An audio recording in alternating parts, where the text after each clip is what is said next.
La nature, en fait, elle est high-tech. Elle est incroyablement high-tech.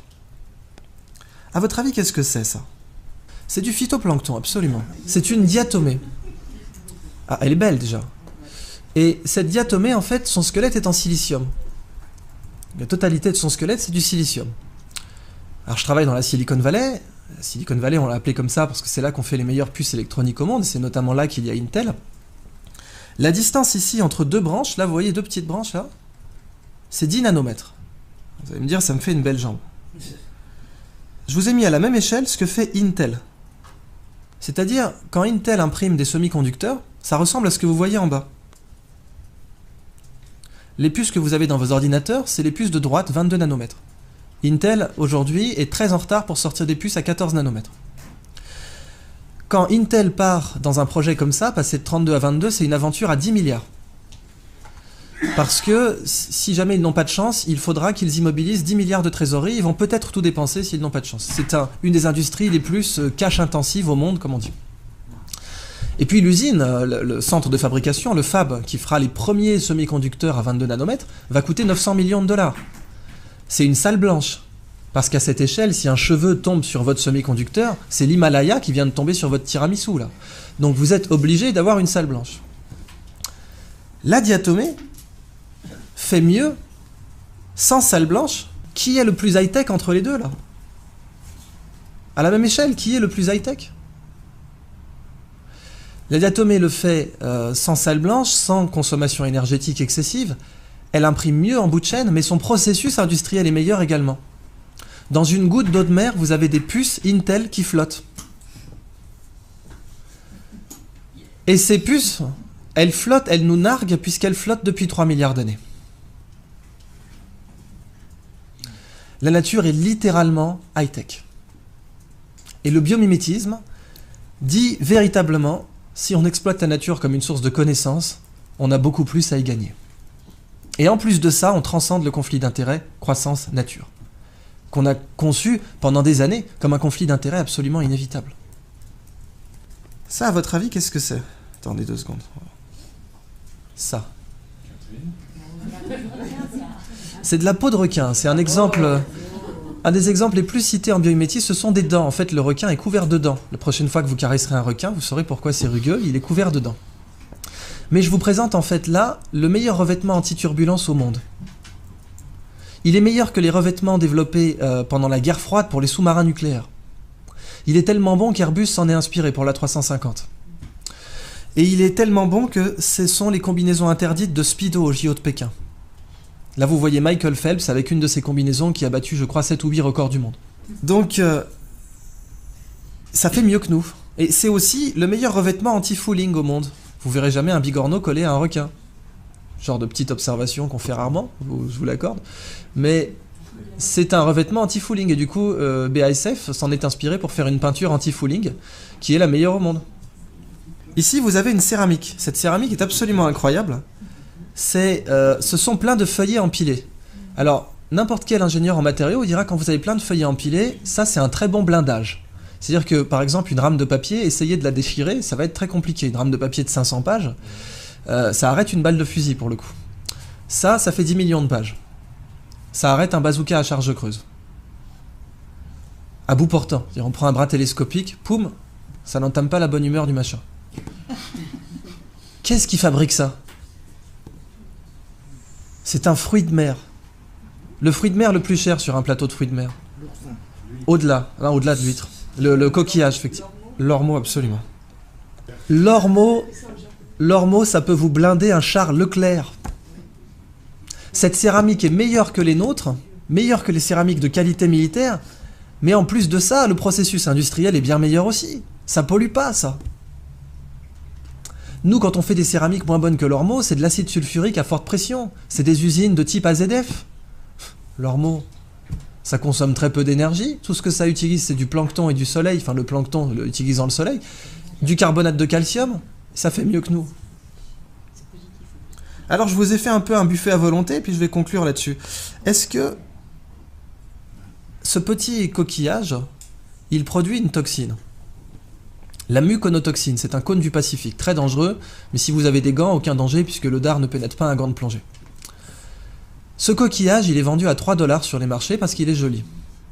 C'est vraiment pour moi la représentation du fait qu'on brûle la nature au lieu de la lire, parce que vraiment, 3 $ le coquillage, c'est une des utilisations les plus débiles qu'on pouvait faire de ce coquillage. Avez-vous une idée du prix de sa toxine au kilo? Sachant que la demande mondiale est supérieure au kilo. 1 kilo d'or, on va prendre ça comme étalon, 1 kilo d'or c'est 30 000 €.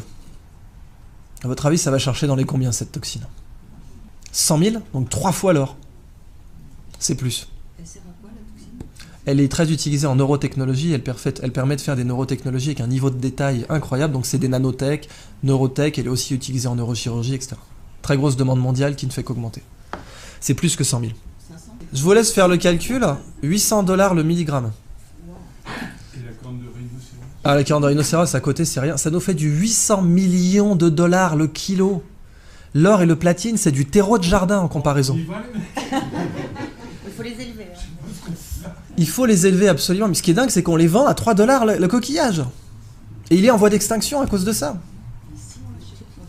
Voilà, Frank Zal, l'arénicole. Alors, l'arénicole, donc le petit ver de vase. J'aime beaucoup l'ironie de ce cas en biomimétisme parce que c'est vraiment le cas qu'on a marché sur des livres sans le savoir. Quand les Américains ont débarqué en Normandie, ils cherchaient désespérément un substitut d'hémoglobine.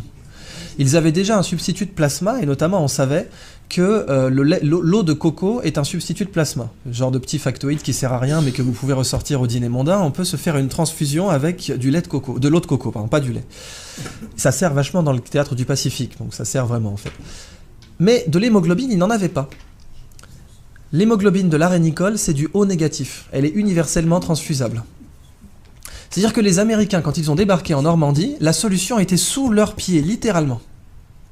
Ils marchaient vraiment sur les livres qui disaient, voilà, vous voulez de l'hémoglobine du O négatif illimité pour vous? Pas de problème, c'est là. Mais c'est pas fini. Cette hémoglobine est 50 fois plus oxygénante que l'hémoglobine humaine. 50 fois. Alors, évidemment, application pour le dopage. Vous prenez un cycliste dopé à l'érythropoïétine, les PO, il pourra au maximum faire du 1,8 en oxygénation par rapport à un individu normal. Fois 50. Mais évidemment, l'enjeu, c'est pas le dopage, c'est les transplantations d'organes. Avec ça, vous pouvez garder un greffon 8 jours, alors que le maximum mondial d'un greffon, c'est 24 heures. Et quand vous faites une transplantation, l'enjeu, c'est de reconnecter le greffon le plus vite possible, et donc d'éviter qu'il soit sous-oxygéné, auquel cas il se nécrosera, il sera rejeté. Avec de l'hémoglobine d'arénicole, aucun rejet. Autre application biomédicale, la moule. Donc là, on n'est plus dans le high-tech, je vous parle de Léon de Bruxelles, là, quand même. Le fil que la moule utilise pour coller au rocher, on l'appelle le byssus. Je vous présente la meilleure colle connue de l'homme. Meilleure que les colles polycomposants de la NASA, et bien évidemment meilleure que les colles commerciales. Vous pouvez absolument pas coller une moule à un rocher avec de la superglue ou du néoprène. Ce byssus, il fonctionne, il est effectif à forte salinité, basse salinité, température ambiante très basse ou relativement haute, il résiste aux UV, et il résiste aux forces de flambement et de torsion des vagues. Donc vous avez une colle exceptionnelle. Mais en plus, ça ne pollue pas. Et comme ça ne pollue pas, je vous présente aussi le meilleur fil suturant connu de l'homme. D'où la petite bande dessinée. Eh les gars, fermez les plaies avec le fil, pas avec les coquillages. Parce qu'en fait, ce fil aujourd'hui, il est extrêmement cher. Il est réservé à la chirurgie plastique et aux césariennes de stars. Parce qu'il vous fait des plaies nickel. Il est imputrescible, ce qui fait que du coup, il n'abrite pas de bactéries. Vous ne verrez jamais du byssus de moule moisir. Et donc, ça fait vraiment des plaies exceptionnelles. Les chirurgiens qui ont travaillé avec ne veulent plus revenir en arrière parce qu'ils ont vraiment l'impression d'être des bouchers. Mais aujourd'hui, le seul moyen qu'on a d'en produire, c'est de cultiver une moule sur un petit rocher cylindrique et de le faire tourner à mesure qu'elle s'attache pour faire une bobine de byssus de moule. Alors, ça sera mon dernier cas. La crevette menthe religieuse. Alors, elle, c'est la crevette de tous les records, quoi. Cette crevette peut vous péter une main ou un bras. Elle est grande comme une langoustine. Il y en a 400 espèces dans le monde. Et vous voyez ici, elle a des petits marteaux là. Un peu comme des marteaux à fruits de mer pour casser des tourteaux. Et c'est justement ce qu'elle fait. Elle casse des crabes avec. Seulement quand elle envoie son marteau pour casser un crabe, elle lui donne l'accélération d'une balle de fusil d'assaut. Si nous on était capable d'envoyer une balle de baseball à 1/10 de cette accélération, on la mettrait sur orbite. Ce marteau casse évidemment un aquarium blindé. puisqu'il a l'énergie cinétique, il aura la vélocité finale d'une balle de fusil, mais il a une masse supérieure. Évidemment, si vous l'arrachez, il repousse, parce qu'après tout, pourquoi pas.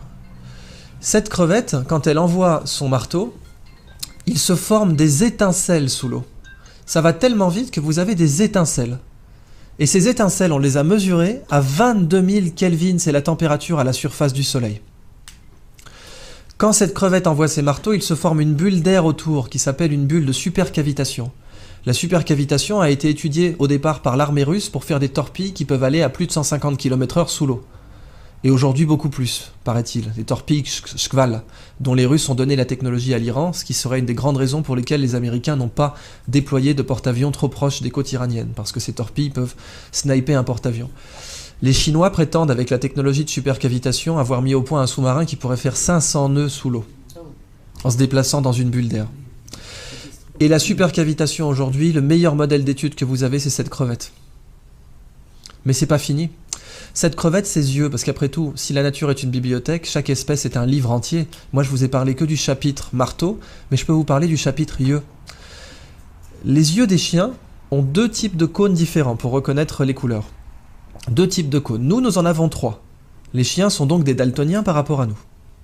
Cette crevette en a 16. Ça veut donc dire que nous sommes un tiers d'un tiers de daltoniens par rapport à elle.